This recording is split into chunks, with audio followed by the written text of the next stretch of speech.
தலாக் விவகாரத்தால் முஸ்லிம் பெண்களின் வாழ்வு நாசமாவதை அனுமதிக்க முடியாது என்று பிரதமர் நரேந்திர மோடி கூறியுள்ளார்.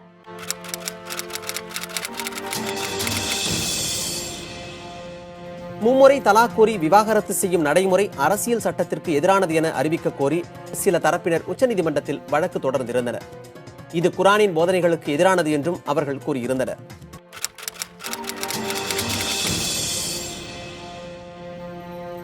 தலாக் இந்த முறையையும் மற்ற சட்டத்தையும் குழப்பிக் கொள்ளக்கூடாது. இது ஏதோ இஸ்லாமியர்களுக்கு எதிரானது அல்ல, பெண்களின் உரிமையை பாதுகாப்பது.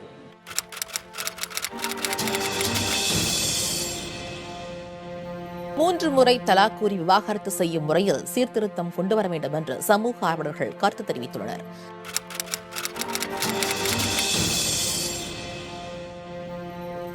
முத்தலாக் விவகாரம் இஸ்லாமிய பெண்களின் உரிமைகளை பாதிக்கிறது என்றும் நீதிபதிகள் கருத்து தெரிவித்திருக்கின்றனர்.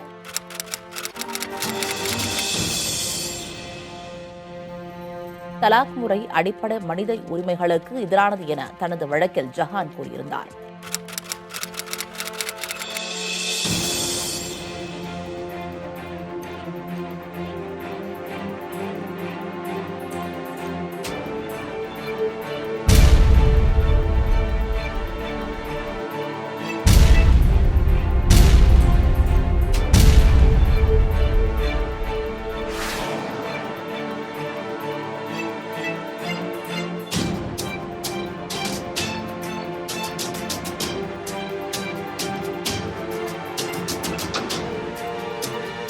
குர்ஆன் கூறக்கூடிய திருமண பந்தம், தலாக் என்றால் என்ன, எப்படி செய்ய வேண்டும் என்பதை இறைவன் அறிவிக்கின்றான். இறைவனை ஒதுக்கிவிட்டு இறைவன் வேண்டாம் என்று, அல்லாஹ் எனக்கு தேவையில்லை என்று மட்டும்தான் இந்த தலாக் செய்ய முடியும் தவிர மற்றபடி உங்களால் தலாக் கூற முடியாது. தலாக் செய்வது ஒரு குற்றம்.